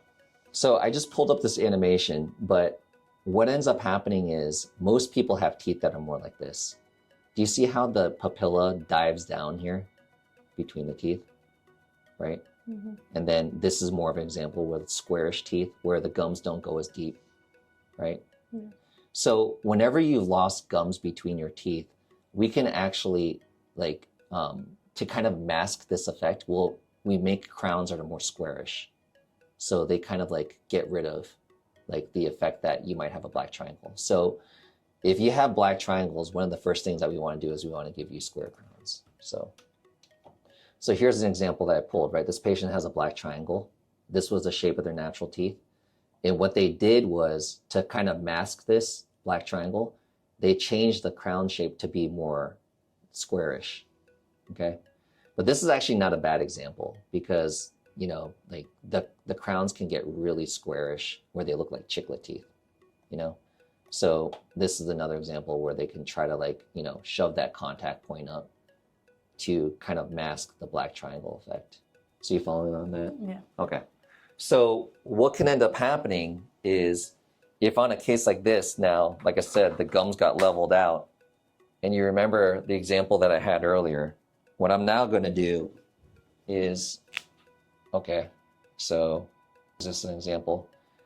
If I had a black triangle right here, right? Mm-hmm. And this is the shape that my crowns were originally. And now I have this gum loss with that unsightly black triangle. What I'm now going to do is I'm going to make this patient a new set of crowns, which are going to be more like, I'll try to bring that contact point like up here. So it doesn't look as natural, but I make it more of a squarish tooth. Are you following me on that? Yeah. Yeah. So we can manipulate the crown and where they contact between the teeth. Similarly, on the lateral incisor, I'm going to now change the contact point up there. Excuse my horrendous drawings. But that's how, if you wanted an implant bridge in FP1, that's how we're going to have to manipulate your crowns. So that is why, if you know what you're doing, which we've been doing this forever, right? Like, to have a patient that's happy in the end, who we can deliver the promise, you know, in FP3 is way more predictable. In FP1, I'm like, you know, I can promise it all I want, but whether I'm going to be able to, you know, come through, I don't know until your actual surgery day, and I'm taking your teeth out. That's a God's honest truth. That's what a lot of people like need to understand. Mm-hmm. One of the biggest, so that's a major aspect that patients need to know, whether they're going for single implants or like multiple implants, like a FP1 or FP3, you know, ALL-ON-4, whatever it is. That's super important to know, because this is what's going to dictate it. So taking a step back, so what I'm telling you is that how your extractions go and how much bone you lose and how bone grafting, like, you know, facial bone grafting, guided bone regeneration, whatever, on the outer edge to replace bone, like buccal bone, is easier to me, like, than doing interproximal. Like, interproximal bone grafting cannot be done. I don't care who you are. There's no surgeon in the world that can build peaks of bone, interproximal bone. It doesn't work like that. So, especially, I mean, for anterior aesthetics. So it cannot be done. So as a result, again, that's why I'm saying whenever we're taking these teeth out, it's unpredictable how it's going to go. And therefore, that's why it's, when we're taking these teeth out, we're going to take 3-4 times longer. Like, we're going to, like, you know, it's kind of funny because a lot of people don't know this, but periodontists, again, like, you might call us also like your wimpiest people for extracting teeth, because we're so careful when we're taking out every tooth all the time, right? Mm-hmm. If we're doing a single tooth implant, I've been talking about bone gum, bone gum, bone gum, and I'm telling you also that your biotype, if you have thin bone and gum, that's going to be another issue that makes it more challenging. So when I'm taking that tooth out, I'm going to be as careful as possible, right? So how a typical periodontist, it's like sometimes when you're watching periodontists take out teeth, it can be painful to watch because it's going to take them forever taking those teeth out, right? Yeah. So that's why, you know, you're going to see people say, well, your surgery is going to get, like, your number of appointments, your number of surgeries, all these things becomes way more complex because we have to attack that in a whole different type of way, right? So again, that's why, you know, you have to be careful when trying to go with an FP1. Your chances are, more often than not, you're actually not an ideal candidate. So then if I start trying to pigeonhole everybody and stick everybody, all my cases, into an FP1, what are my biggest options? Like, what's the outcome of that? Well, again, aesthetic outcome, right? You're gonna have more squarish teeth. If you have a low lip line and I still only see up to here, who cares? Right? Right. But if you have a high lip line, out of the question. Do not do that. Because aesthetically, when you smile and you can see your gums at all, don't do that. You're not going to be happy. And don't even, like, so people are like, well, how will I know? Go to a mirror and, like, smile. But here's the problem. When you go out and you laugh with your friends, you're going to kick your lip even higher. So that's the challenge. So you should ask your friends, hey, we're going to, like, have a conversation. I want you to do me a favor. If next time I laugh or I smile hard, take a look and see if you can see my gums between my teeth, because that's going to have that'll dictate whether, again, you are a good candidate or not. Yeah. Other things that will dictate whether you're a good candidate or not is how infected are your teeth. If you have crowns and root canal teeth are hollowed out teeth. They break easier when we're taking them out. And I made a video all about that, which I recommend people watch. It was like the bone grafting video. But when I'm taking out a hole from the ground, is it fully intact? Yeah, easy, no problem. Is it really rusty when I'm trying to take it out of the ground and it snaps off with the ground? How am I going to get the rest of the pole out? Yeah. I have to dig it out. Well, what am I doing? I'm removing bone. Like, I'm removing soil or concrete. I'm jackhammering around the pole to get the rest of the pole out. How am I getting your tooth out? With your root that's had a root canal that's been hollowed out. I'm drilling it out. What am I drilling? I'm drilling your bone. After spending all this time talking about how precious your bone is, and then going in and trying to drill it out, that's not good, right? That's going to have horrible aesthetic outcome. And especially, you might not see it now, but you'll see it later on, right? And then also, again, crowns can decay over time, basically. So that tooth will just break easier, like the whole top of the crown will shear off. So if I'm giving you an example again, that steel pole, I'm moving it, snaps off, right? That's like the crown falling off. Now I got to dig it out of the ground, right? And then also, am I digging this pole out of soil or am I digging it out of concrete? That's how dense your bone is, right? Mm-hmm. And then if I'm trying to get it out of trying to pull it out of concrete, what if I'm pulling it right next to a ledge where the concrete's really thin? That's like having a thin biotype. If I'm removing it from drilling it out from an area that has a lot of concrete, then I can drill it out. I'm not worried about it. Then this other area that's close to the edge, if I drill too close to the edge because that patient's got a thin biotype, thin bone, then all that bone can come out, right? Again, complications. So you're kind of getting a sense of like all these issues that can happen based off of your anatomy, and everybody's different. So when people try to pigeonhole everybody into like a FP1 implant bridge type of solution, that may not be best for the patient. Again, it could look okay now, but longer term, peri-implantitis is going to happen, right? If you have too thin of a bone, if you're not careful about getting more palatal placement, all that stuff. The other thing that people need to understand is that when we're doing FP1, like 3-on-6 type of solutions, those implants have to go into specific areas, right? It has to go on the first molar. And then I think it was like first molar for them. And then I don't remember, but they have to go into specific sites. They can't just, ALL-ON-4 gets a little bit more flexibility to choose which tooth you can go into. You can go into an area that has more bone and place that implant. Yeah. You lose that flexibility with an FP1 implant bridge type of solution. So, man, that was a really long explanation. What questions do you have about any of that? Based off of what I was talking about? You explained it really well. All I could think about was all I could think about right now is my tooth. I just got my tooth pulled. Uh-huh. There goes my bone. Yep. And it wasn't that hard to pull out, I don't think. No, probably not. Yeah. You're young, so your bone's softer, right? As you get older, your ligament is not as giving. What you call your periodontal ligament is not as forgiving. And also your bone gets more dense. So that goes back to my whole example. Am I pulling something out of like a stud or drywall? The more dense it is, the harder it is to remove, right? Same thing with your tooth. There's more drilling involved. What am I drilling? I'm drilling your bone. Wait a second. Didn't Dr. Choi say that bone is important? Well, yeah, it is. So is softer or more dense bone good for implants? So that's there's there's pros and cons to that, right? Because you want dense bone, because you want, again, if I'm hanging something heavy on there and I'm chomping on that, right? And I'm putting a lot of forces, I'm chewing and grinding my teeth at night, I want really strong bone. I want dense bone, right? That's way better than soft bone. I don't want somebody with osteoporosis. Now, don't get me wrong, patients that have osteoporosis still can get dental implants. But what helps me better sleep at night is you want dense bone. But that can also lead to just way more difficulty doing extractions. And during the difficulty with the extractions, you lose a lot of that bone. For example, yesterday, losing some interproximal bone, losing facial buccal plate. So that's the problem with it. Okay, so I wanted to talk about one other major point. So this is obviously an incredibly crude drawing, but this is his nose, this is his chin, and this is his teeth. Okay, so now understand that you have two jaws. So you have your maxilla and you have your mandible. Okay, but when you open your mouth and you close your mouth, this jaw, the lower jaw, the mandible, moves on its hinge right here on the condyle. Okay, so obviously this and the rest of my head stays stationary, but my jaw is what moves up and down. Okay. Okay. So why I say that is that when I bite together, this is what we call your VDO, your vertical dimension of occlusion.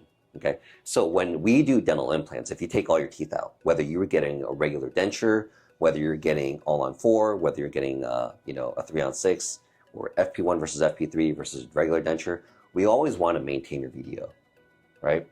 So that's very crucial because this, if I make my teeth too big or tall, then not only obviously would that be an aesthetic nightmare, it'd look like you have horse teeth, but that would have issues on your jaw. Similarly, you don't want to collapse things too much, right? Like that, you ever see people elderly and like they have their dentures out, their face collapses and they get like a lot of the wrinkles and stuff like that. Meanwhile, if you put too much teeth in me, you know, like you'll get people that like they become stretched and they basically, you know, it's like they start having either a way people can have jaw joint issues. Okay, so that makes sense to you? Yeah. Okay, so the goal is that when we take your teeth out and we put in a denture again or FP1 or FP3, you know, dental implants of some sort, we want to make sure that we maintain this VDO. Okay, otherwise you'll have problems, long story short. But how do we do that? So what ends up happening is before your surgery, what would typically happen is they'll draw a little dot on your nose and a dot in the center of your chin. They'll take a popsicle stick and they'll measure whatever this vertical dimension of occlusion is, right? I'm not exactly sure what that measurement is because I always let our prosthodontists take care of that. But let's say it's like 5 inches. By the time that we're done with your surgery, and then we go ahead and then we put your teeth in, for example, this is an all-on-4, and then we put your teeth in, after I screw in your teeth, what I want to do is I want to make sure that we take that popsicle stick to here and like, you know, maintain that exact same dimension that you had, okay? Otherwise, you're going to start having issues, okay? So now let's talk about this. There's a significant difference between if you did this with a FP1, like a implant bridge type of solution, or if you did this with an all-on-4, okay? So one of the issues that people are going to have is people are going to attack FP3 or all-on-4 and say, oh my God, you got to do the bone reduction and that's just cruel. And like, I've talked about this in other videos, but the reason why like bone reduction had to be done back in the day excessively like, was because the material had to be thick. Back in the day, they were using plastic. And as we know, when you're biting down, your masseters can produce a lot of force. So if you're biting hard on something that's just plastic, then it could break, right? So, but the rationale is if I thicken it up more, then what I need to do is like, that's gonna make it stronger, right? That'll bulk it up more, right? Well, where are you going to create the space though? If I need to now put in an all-on-4 with plastic and it's going to have to be thicker, how are you going to create the space in that person's mouth without altering that vertical dimension of occlusion, the VDO? You have to make up the difference by reducing bone, okay? So then we go ahead and we reduce that bone. And that's where people are like, oh my God, you reduce the bone. That's absolutely crazy. Like that's so savage. Like I'm going to do an implant bridge, okay? Like FP1. Okay. So one of the advances in technology in the future is like having something like zirconia, right? Which is a lot stronger, which allows you to get away with less bone reduction, okay? Now, if I can reduce less bone, again, it's going to be less traumatic. And obviously we want to maintain your bone. And that's why I also tell patients when we do all-on-4, I did an all-on-4 yesterday, for example, that we barely reduced his bone because he had, I think his smile line was basically, his lip line was pretty average. So I really didn't have to remove much bone. And so the patient was very pleased with that. And we had a great result. Now, let's consider the person that's wanting to get FP1. If we take out these teeth and, you know, we take out all this patient's teeth, the length of this tooth, you know, is about, like, let's say about 11 millimeters in height. Then another 11 millimeters, let's say on the bottom. So it's like, call it 22 millimeters. So what I'm going to now do is I'm going to create a new set of teeth, FP1. Remember, it's just the actual teeth. Yeah. And what's going to happen is it's about 11 millimeters in height, and it's going to be from molar to molar. Okay. Here's one of the things to be concerned about, though, is you want to make sure that that person is going to have not too crazy of a bite, not too strong of a bite, because now this has become significantly thinned out. So if now they go ahead and they start biting down and God forbid they break a zirconia prosthesis, that's going to be an issue. Yeah. Do you understand what I'm saying? Because it's a lot thinner, right? Anything that became really thin is now potentially liable to potentially crack in the future. What if this patient has parafunctional habits or bites excessively? So that's another factor as to why when we're doing FP1, you got to be extremely careful with patient selection, right? You can't pick a patient that has parafunctional habits that we know that we see wear on their teeth. They see the clenching and grinding. That patient's not going to be a good candidate for that. You follow me on that? Yeah. One other thing that I wanted to say too is that when we're going ahead and we're placing these dental implants, remember I was talking about, you know, we lose interproximal bone or we lose that buccal bone. So one of the things that we can do if that happens is we're going to have to sink that implant deeper, right? So we would then sink that implant deeper, and you read that in your research, is what ends up happening is your teeth end up being longer. Yeah. Because instead of your implant being like right here, where it was supposed to be, because you had a nice thick outer edge of bone, what ended up happening is now your teeth are going to be sunk more up here. And then again, how they're going to make up the difference is that your tooth is going to be longer here, right? Gotcha. Which is going to be an issue if that patient smiles. Mm-hmm. Okay, so that's another thing to consider. And also, you know, my bigger thing is if we're talking about a 60-year-old male patient, not a big deal. But my bigger concern is that you know, the images that I was looking at showing you from profile is I'm more worried about the long-term success of that implant. And one of my suspicions about what's going on right now is that we have too many patients that right now they're happy with their, you know, their implant bridges or whatever that they have, FP1 type of solution. Mm-hmm. But in the future, because they have thin bone or, you know, they didn't sink the implant deep enough or they have like exposed implant, they're going to start experiencing issues in the future. That's why, like, if you have a thin biotype or if you have any of these concerns, the more predictable response that you're going to get is from an FP3 ALL-ON-4 type of solution. And you sink that implant deeper, you keep it more palatable, all these things. Right. Do you understand what I'm talking about? Yeah. Okay, cool. All right, so basically, you know, this is, you know, the main reason why as to why, you know, more people are going to be your FP3 type of candidate, you know. But, you know, ideally, though, I totally see why everyone would want to go more towards an FP1. Yeah. You know. Okay. Okay, I wanted to show you one additional thing. I think this is very important as to understand what can happen with implants and what can affect them over the long haul with the aesthetics. Okay, and actually, this is not even just an issue with the aesthetics. Of course, that's a big concern. But also, if this is going to be an issue, then you're going to have problems in the future with even the long-term survivability of your implant, meaning how do you prevent peri-implantitis and losing the implant? So what I want you to get, so what I did was I just drew basically this from the side profile view. So imagine like a set of teeth right here. So if you're kind of like looking at it from like this side, okay, so you're looking at it like a cross section.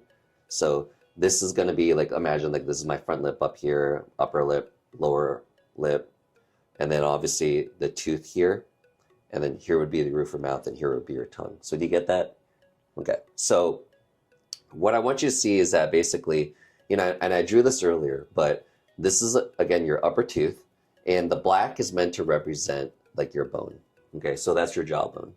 And then the red on top of it is obviously the gum that's resting on top of your bone, right? Mm-hmm. Obviously, when we look inside someone's mouth, all we see is the gums, right? But hidden behind that is going to be the jawbone that holds the roots in place, right? But we're just not looking at this person from the front like we are here. We're looking at it from the side, okay? Right. And so whenever we're taking teeth out and we're placing implants in the front, it's actually a big deal, okay? Because when we are taking this tooth out, and I outlined the tooth in purple, what makes this easier or more difficult is what I was mentioning earlier, was that people may have a thicker biotype, right? Or a thinner biotype, right? And everybody's different. So I, unfortunately, have a thinner biotype. So if you were to take out teeth on me, especially my lower teeth, you gotta be super careful because my bone is more thin and it's more prone to crack. And if that cracks, then I'll show you what the problem is with that in a sec. But what I do to represent that is like this layer of black right here, right, especially right by the root. When I'm like going and taking this tooth out, any of this outer edge of bone cracks, what again we mentioned earlier, we talked about the buccal bone, facial plate, it's got so many different names. Then a lot of times what can happen is some of that bone right here can crack off, okay? Now, if you have a thicker biotype, what happens is that your bone's gonna be thicker out here. And so when you take that tooth out, you get more wiggle room to trying to get that tooth out without causing any damage to that area, okay? Now, that will be a really good thing if obviously we can get these teeth out, again, what we call atraumatically, take them out without damaging that bone. I also showed you earlier, I gave you a frontal view, right? When we showed the bone between the teeth and we take the teeth out, you ideally don't want to lose that interproximal bone because that supports the gums, which if you lose that, then you get black triangles. And what we're trying to do is we're trying to avoid the black triangles, right? And we ended up with more square teeth, right? Mm-hmm. But in this case, what we're talking about again is preventing that buccal plate from being lost. Now, so fast forward to here, I took the teeth out. Okay, so we're looking at it from the same point of view here. We're looking at it from the side. Here's the roof of the mouth. Here's the tongue. Your lips would be here. And so I outlined in purple basically where the root used to be. Okay, so what I want to do now is whenever I'm placing dental implants, I always want to, like, one of the biggest long-term predictors of not having issues, either aesthetically or survivability of the implant in the future, is making sure that you have about at least 2 millimeters of what we call buccal bone thickness, okay? So making sure that we have 2 millimeters of bone thickness, this black bone on the front of the tooth, we want to make sure that it's at least 2 millimeters thick, okay, away from the implant. So what that means is if I place an implant where my tooth root used to be, I'm not going to have 2 millimeters of bone here. So what I want to do is I want to, instead of placing where it used to be, I want to place the implant. And implants are basically just big titanium screws. So I'm going to just draw a crude drawing here. I want it, as you notice, I'm placing it what we call more towards the palate, the roof of the mouth. That is one of the crucial factors whenever we're doing immediate implants. Similarly down here, instead of going right where the root used to be, what we want to do is we want to place it more towards the lingual here. And then we'll bone graft and make sure that we'll have in the future, what we'll see after this all heals is that we'll have, this will all fill in with bone graft, and this will all turn into a solid jawbone. We'll have our 2 millimeters of bone on that outer edge. Same thing over here, okay? That again is one of the biggest determiners of long-term success. Now, sounds easy in principle, but when you're actually going through a surgery and you're taking everybody's teeth, all their teeth out, you're gonna have, how many teeth are we taking out up here, right? We might be taking out like 14 teeth, like from second molar to second molar. And so the ability to take out all those teeth atraumatically without losing any interproximal bone or losing none of this outer edge of bone is insanely difficult. It is very hard to predict. The other reason why is because, we mentioned this earlier, how broken down are those teeth, right? Are they root canal? Are they crowned? Do they have big cavities in there? Then the tooth is just going to be a lot easier to take out without damaging any of the external bone. Now, let's talk about something important, because what people are then going to say is like, oh, well, you just need to basically, if you do lose some of that bone, so let's actually kind of depict what that looks like. So you take this tooth out and you lost some bone right there, okay? So you take this tooth out and then you get a little chunk of bone coming out with it. This is the ever so precious buccal bone or facial bone, whatever. So people will then be like, well, just bone graft it. It's easy, right? And yes, we can bone graft it. Absolutely. We can do a little bit of like guided bone regeneration. We throw some bone, we throw some membrane in there. Done thousands, if not tens of thousands of bone grafts in my career. But the problem is that although we can restore the amount of bone, there is going to be some sort of aesthetic compromise. And so what ends up happening in a case like that is it becomes kind of unpredictable whenever you're placing multiple implants, you're doing a bunch of bone grafting, you're putting their teeth on the same day, or you're putting, like an example of a FP1 or a 3-on-6 implant bridge type of solution. If you are placing the implant, because of the unpredictable nature of it, what they do is they end up placing the implant a little bit deeper. Now, I remember you said this, that when you did your research, you said that they might, if there's any bone loss, they'll shove that implant deeper. Yeah. And then the tooth will be longer, right? So let me show you what that looks like. So let's take this tooth right here. We took it out. Okay. This is now what our roof of the mouth bone looks like. That one's fine. But the outer edge of thin bone is now up here. We lost this amount of bone. What you're now going to do is, instead of placing the implant like this and then trying to bone graft all that, what's going to most likely happen a lot of times, because people can get unpredictable results from bone grafting, is that they're going to, remember, keep it a little bit more towards the palate. They'll place this implant like this, and they'll place it deeper. And then what ends up happening, we'll see how the patient heals, even though we do some bone grafting. If this is where the patient ends up healing a few months from now, and this is what their gums look like, what they're going to now do is, when you smile and they need to put a tooth on there, this patient now is going to have a longer tooth. Okay, so boom. Now, not a big deal if you have a low lip line and when you smile, I can't see the whole tooth in the gum line. But if you do have a normal lip line, and I can see a little bit of gum, it's going to look a little weird when you have a tooth here on this side because the bone fractured on this one, and the gum line's higher on this one, and it's lower on this one. Okay? And as we mentioned earlier, one of the aspects of determining aesthetics is symmetry, right? So your central incisors for your lateral versus your lateral incisors versus your canines versus your first premolars or second premolars or first molars. So they all have different gum lines, and then you want to keep it consistent. So to be able to predict and give a good aesthetic outcome whenever we're dealing with taking out all these teeth and what's the bone going to look like on every single tooth, it becomes incredibly challenging to give a predictable aesthetic result. Okay, so but this is a key thing of what ends up happening. People will then sink the implant deeper because what they don't want is they don't want the implant sitting higher than the actual bone out here. I do tons of bone grafting, so I'm pretty comfortable with that. But if you're not very well, experienced with doing tons of like implants and bone grafting, then it is very unpredictable. And to basically leave the implant higher and do guided bone regeneration, and if it doesn't take, and now you have exposed implant like that, the patient's going to have a horrible aesthetic outcome, right? So it's then better to sink the implant deeper and just have a longer tooth, if the patient's okay with that, right? But again, you got to know your patient. Some patients are not going to be cool with that. And then again, most people will come and say, some people will come and say, I just want to be able to chew. I don't care about the aesthetics. But you don't care until you're now seeing asymmetry, right? Just when you start smiling and you start realizing 5 months later, when they give you a new set of temps, it's like, well, wait a second. Why are my gum lines like all over the place? So that's actually a huge thing. Okay, so I wanted to add one more important concept with me today. I have Dr. Koo, one of our other doctors here. Dr. Koo was so generous to draw this out for us. And so basically what you drew here was a 3-on-6, right? Yes. So with 3-on-6, they have 3 individual bridges on 6 implants. That's why they call it 3-on-6, okay?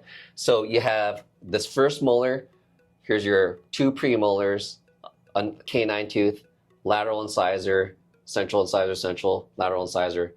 And so and then this is the same on the other side. This is the midline, right? So everything here is like basically a mirror image, okay? So again, you have, this is one bridge, this is one bridge, and this is one bridge. So yeah, every bridge is like 4 teeth, right? And so in between the 4 teeth, we have basically 2 fake teeth, right? So implants are being, and then you got the 2 fake teeth, you got the 2 fake teeth, you got the 2 fake teeth here, right? And so, I've mentioned earlier in this video why conceptually, within our mouth, we probably would do 2 implants for 3 teeth, right? Just having 1 fake tooth. And another thing that happens is that typically, we didn't draw it here, but for this first molar, because it's further back in your mouth, typically you don't have that much height of bone before you hit the sinus. So typically you would need to do sinus lift and stuff like that. And another major concept that I wanted to talk about in this video is that when we're placing these implants, as I mentioned earlier in this video, when we're taking the teeth out, one of the things that ends up happening, it doesn't happen so much when you're taking out a tooth or 2, but when you're taking out an entire set of teeth, it's easier to lose the interproximal bone, which is the bone between the teeth, as I mentioned before, that supports the gums, right? So you want to avoid those black triangles. So, that's something to consider. And also when we're taking out the teeth, the bony dimensions, what we call the horizontal bone dimensions, the thickness of your jawbone is different everywhere within your jaw, okay? And perennially where it's always thinner is typically on your lateral incisors, okay? Well, this is a problem because your lateral incisors are actually where we're supposed to be placing these implants, okay? So Dr. Koo, what are your thoughts about what I was just saying? Would you agree with that? Yeah. Okay, so lateral incisors, typically is a common area. And here's another issue. When we're typically taking out teeth, I saw this happen twice last week actually, because I had 4 ALL-ON-4 patients. The canine, the buccal bone, the facial bone is extremely thin on canines. And that bone fractured off on 2 of those patients, on one of these teeth, right? Not both, but on one. So things like this can happen no matter how, what we call atraumatic, right? Or careful that we're trying to be when we're trying to take out the teeth. So that is why it is very unpredictable in regards to, because as I mentioned, why I should elaborate. Well, if we lose some of that outer edge of bone, or if we lose a big chunk of that interproximal bone, that then makes that site not an ideal site to place an implant. Mhm. But according to the system, we have to place these implants in specific sites, Yeah. right? That's what's going to give these bridges like the maximum efficiency, right? And so actually, what are your thoughts about this? Me personally, I think that they call it 3-on-6, and that's kind of how they're branded and stuff like that. But I have a feeling that they're actually using different implant sites and they have to adjust on the fly. There's no way to compensate, right? Yeah, I mean, I've seen websites of these offices that claim to just do FP1s only, but then I've also seen photos of them doing FP3 Right. type of work. So there's, I hate to say this, I'm not Yeah. gonna, I don't want to say anything about certain practices, but they're saying like, hey, we're gonna do this for you, Yeah, but ultimately it ends up being an FP3, yeah, right? I actually, and I want to share this later on. Actually, maybe I can pull this up in the image. I saw this from a dental lab and they called it an FP1, but it's an FP3 because it has gums on it, okay, right? Yeah, So if you have fake gums on that, then that's technically an FP3 type of prosthesis, Yeah. even though they originally were shooting for an FP1. Because the reality of how your body heals is, like there's going to be some bone loss, there's going to be some shrinkage. If you lose bone on the facial of a canine, maybe you have to reduce a little bit. You'll have to sink that implant deeper, right? Unless you're really, really, really good at doing GBR and, doing this, facial bone grafting and stuff like that. I know this gets very complicated, but all I'm saying is that there's a lot of nuance that maybe there's a little bit of marketing gimmicks here and there, and maybe patients are thinking that it's going to be strictly an FP1 when it's really not. And I've mentioned this in so many videos, we're not going there and like reducing a ton of bone like was happening in the past, right? So there seems to be a little confusion. Now, also on top of that, if, a lot of times, even though we're trying to place an implant in specific sites, for example, first molar, canine, lateral incisor, canine, first molar, well, a lot of times that site might be really infected, Yeah. right? From a pre-existing root canal.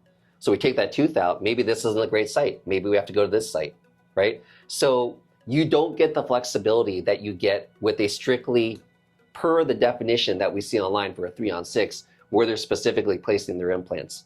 You don't get the flexibility where an all-on-4 or all-on-6 or all-on-X, whatever it is, you can choose another site adjacent to it because it is a one-piece unit that you get flexibility to adjust your implant location, right? Another point I want to add is that if two implants are too close to each other, there will be inevitably bone loss between the two implants. Right. Yeah, because they say we got to have at least 3 millimeter of distance, right?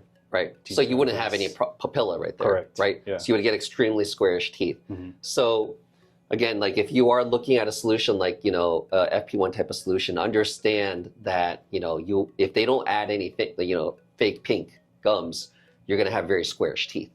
Right. So, just want to let you know, again, when it comes from an extraction perspective, you're going to lose some facial bone, potentially you're going to lose some interproximal bone. It's pretty rare that that doesn't happen, even when we're trying to be as careful as possible. Also, when we're trying to place implants in specific sites per this, specifications, ideally, again, if you're placing implants to support a bridge, you want to use a longer implant, a wider implant. A lot of times, a lateral incisor might not be a great spot for that, right? Canines, you tend to lose facial bone. Also, what about pre-existing root canal infections or just ideal that you don't have the ideal bone without having to do major guided bone regeneration? FP3 all-on-4 type of solution gives you a little bit of flexibility because you can change your positioning of your implant a little bit. But if you're going to go by the per design of FP1 or a 3-on-6 where you need to get these implants on specific locations, then you really don't have any flexibility at all. So this is, again, why I say that, a FP3 type of solution is a lot more predictable. Keep in mind, I'm not saying easy, right? For some reason, everybody online keeps saying, oh, you're trying to use the easy solution. Trust me, we do some crazy implants, okay? We have to do it sometimes. But, a single anterior aesthetic on a patient who's 30-year-old female, that is a very tough implant. We still do those solutions. We're not trying to avoid doing any sort of solution, but all I'm saying is that P3 is a lot more predictable. What other questions did you have? What would you do in your mouth? Oh, okay. I was about to go over that.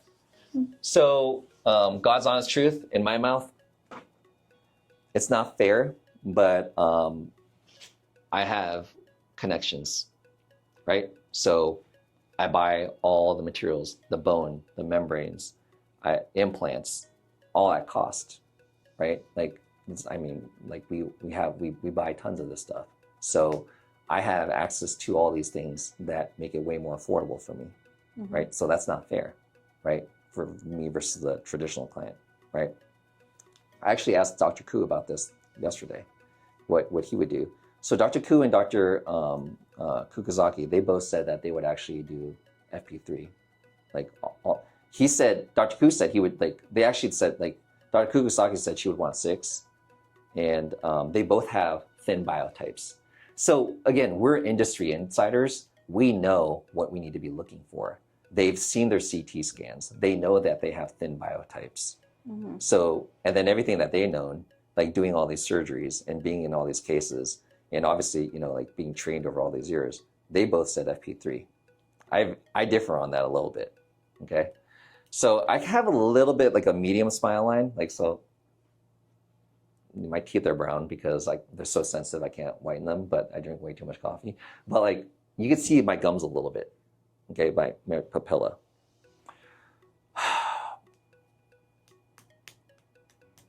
To get all your teeth taken out, even like, and I know the reality of it, it's not reasonable. Even if I tried sectioning out, and it's a way that we take the teeth out, the molars. Even if we sectioned out my teeth and did all these things, it's going to be very, very insanely difficult to get all my teeth out without causing damage to the interproximal bone. And as a result of that, it's going to be, therefore, hard for me to maintain aesthetics. Like, you're going to have to give me square teeth, right? So maintaining symmetry, like all that stuff, I'm 46 years old. I don't really care too much about like, you know, what I look like and all that stuff. Like, I mean, don't get me wrong, like I wouldn't want to like go completely bald tomorrow, but like, so I do care to a certain extent, but like, you know, so, but you know, aesthetics isn't like the biggest thing for me. I would try an FP1. I would tell them, hey, if you're taking out my teeth, then go with an FP1. Try to, but I fully understand that if it's not going well and the teeth, like I'm losing interproximal bone or facial plates or my canine's too huge and getting that tooth out atraumatically at this point is not happening, then I understand if I got to go FP3. I know also over the long haul, FP3 is going to be more predictable. So that's what I would say. Now, let me also add, I would never do 3-on-6 because I would never want 3 individual bridges. Because I want one single unit. I want cross-arch stabilization. Okay. What else about that? You know, and also the longevity too. Whenever they're placing implants, whoever like, and I have a few people in my head, you know, who like I would allow do the surgery on me, right? Is like we need to get palatable placement of those implants because we're doing immediate implants. We need to add bovine bone to make sure that I have very little bone resorption over time. I would also, where I didn't place implants, the sockets where I didn't place implants, those spaces, I would use bovine bone too, because bovine bone is like cow bone, but it's also what they call low substitution, meaning it doesn't really like you don't lose much volume of it, dimension. Human bone you do, because bone is like a muscle, living tissue. If you don't work out, your bone will atrophy over time, you know? So if you don't have a tooth there and not biting down, your bone can atrophy over time in those areas that you don't have implants. So I want to keep my bone nice and supple everywhere. So I would use bovine bone all over the place. Now that's all added more money, but like I said, I mean, you know, I have access to these resources. So if I had a patient that says, hey, like I have, like, you know, money is not a concern for me, I want what's best, and I say, okay, yeah, I would actually recommend bovine bone grafting everywhere also. At least 6 implants is what I would recommend. More if you have the room, just like Dr. Koo said. But I would want to, like, you know, I would say try the FP1 at first, right? But if I did FP3, then yeah, I would work with our team and make sure that those implants are going in exactly where they are supposed to be. The implant angle, positioning, multi-unit development, to make the teeth as streamlined as possible. So what that means is making the teeth as natural bridge-like as possible. Because if your surgeon is not doing that properly, then you're going to get a bulkier prosthesis. And that's where people are saying online, they'll give reviews like, oh, this is like too bulky, all-on-4. I was like, yeah, it can be if it's not done right. Yeah. You know, so there's, again, like a lot of the attacking points that people will have, whether at 3-on-6 or all-on-4, or FP1 versus FP3, a lot of that nuance can be because operator error, or you're not a good candidate and you were pigeonholed into a procedure that you weren't, you know. But yeah, that's my take. That's, you know. And then also, but here's another piece of advice too, is like if you wanted to go with like the FP1 type of solution, implant bridges or individual implants, I would actually do them like through like, you know, serial extractions, like meaning not doing them all at once. Because when you do them like at different times, like, and you actually have the teeth in there kind of like bracing like your jaw, then it's easier to remove a tooth with less interproximal bone damage. But if you take them all out at once, and then like that's going to cause more issue. But the other side of that is like, well, people are like, well, why don't you do that? It was like, well, it's going to be way more expensive for you then, because the dentist that you're going to, like, or if, like, you know, you came to me, if we need to set up 10 different appointments to take out your teeth, and it's like an hour-long appointment for each time, like time is money. And that translates into like what your cost is, versus if I took all your teeth out in 45, 30 minutes, whatever it is, you're paying way lesser fee because it's all a package price, because the time works out for you. You use less of my time, I give you a better deal, right? And that's how the whole package price came up for all-on-4, which is pretty standardized all over the world. So that's another nuance of it. But what other questions do you have? That was pretty much it. Yeah, did I basically exhaust? Yeah, you got all of them. I mean, honestly, like this is stuff I did not know, like even in residency, you know. But you know, we do every step of the process from A to Z here, right? Yeah. So you know, like our own digital design, we don't farm out to designers. We have our own lab, so we don't farm out any step of the process. And also, I own the practice, so I see where things can go wrong from very beginning to very end. Yeah. You know, so like, you know, being in my 14th year of practice now, like I now know like the best solution for a patient to circumvent any issues. Yeah, you actually showed me a lot more things that I wouldn't have thought about factoring into it. Like doing research and stuff said nothing about like your gums and your bone and taking it out. And then after that, you're possibly not a candidate for FP1. Now you have to go to FP3 because your bone's flattened out. Yep.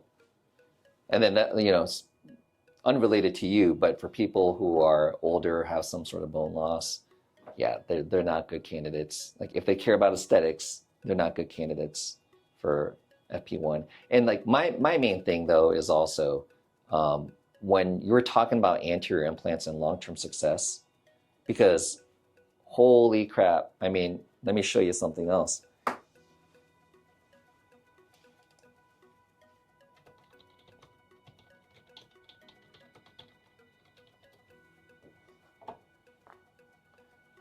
You know, you're looking at something like this, you know, do you want to look like that? You know, they didn't put enough bone on this outer edge, right? They either positioned it too facially towards the outer edge. There wasn't enough buccal bone, facial bone, right? Like this usually doesn't happen day one. This happens over time, right? How did this happen, right? So like, and you know, over on my computer at the other office, how did this happen, right? Oh, it's the same person. Let's see here. How does this happen? You know, and I've seen like tons of these in my career. So, you know, you don't have as much flexibility when you're doing an FP1 or individual implant solution and you're taking all the teeth out and placing the implants. Like something like this happening is way more common. So, you know, when we're doing a procedure like this, like, yeah, you're paying an inflated cost because there's the stress level, even despite placing over 10,000 implants in my career, the stress level goes from here to here. Yeah.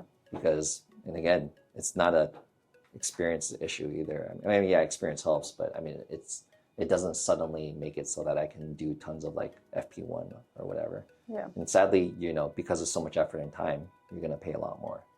You know? Yeah. But if you're willing to do it, then we do it. And like I said, I got the financial resources because I have connections. I pay for all. I'm gonna come into the surgery.